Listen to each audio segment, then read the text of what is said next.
पावसासंदर्भात आताची मोठी बातमी। नमस्कार मित्रांनो, 26, 27 आणि 28 ऑगस्ट रोजी संपूर्ण महाराष्ट्रात भयंकर ढगफुटी सदृश पाऊस होणार आहे। राज्यातील पावसाचा जोर पुन्हा एकदा वाढणार आहे।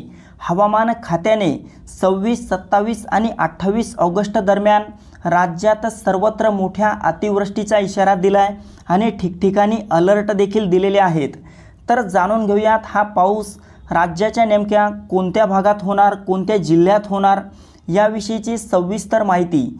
पण त्यापूर्वी दररोज हवामान अंदाज बघण्यासाठी आपल्या YouTube चॅनलला सबस्क्राइब करा। मित्रांनो, आपण या ठिकाणी पाहू शकता संपूर्ण मराठवाड्यात छत्रपती संभाजीनगर, जालना, हिंगोली, परभणी, नांदेड, बीड, लातूर, धाराशिवच्या सर्वत्र भागात आपल्याला 26, 27, 28 ऑगस्ट रोजी मोठी अतिवृष्टी झालेली पाहायला मिळेल।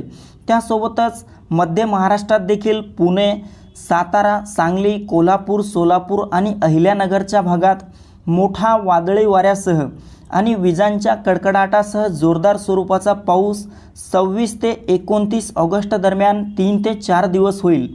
मित्रांनो, कोकणात मात्र मुंबई, ठाणे, पालघर, रत्नागिरी, रायगड, सिंधुदुर्ग, राजापूर, सावंतवाडी, कल्याण, डोंबिवली, वसई विरार आणि तसेच कोकण पट्ट्याच्या इतरही आसपासच्या भागांमध्ये आपल्याला हलका ते मध्यम स्वरूपाचा पाऊस 26, 27 तर 28, 29 ऑगस्ट रोजी जोरदार पाऊस झालेला पाहायला मिळेल।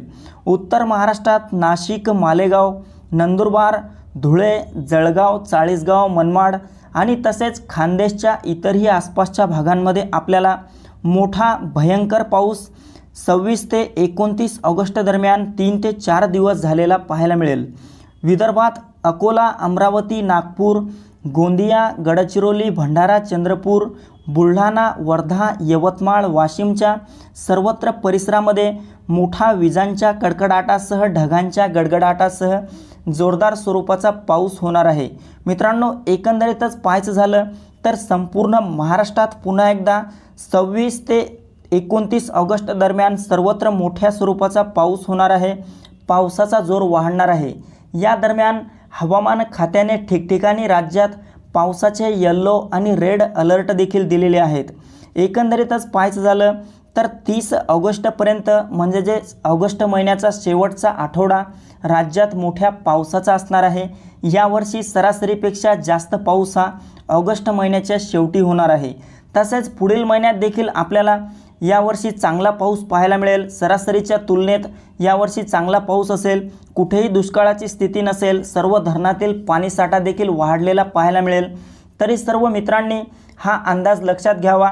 ही महत्त्वपूर्ण माहिती आपल्यासोबतच इतरांना पण शेअर करावी। व्हिडिओ आवडला असेल तर व्हिडिओला लाईक करा, चॅनलला सबस्क्राईब करा आणि आपण कोणत्या भागातून हा अंदाज बघत आहात हे देखील आम्हाला कमेंट बॉक्समध्ये कळवायला विसरू नका। धन्यवाद।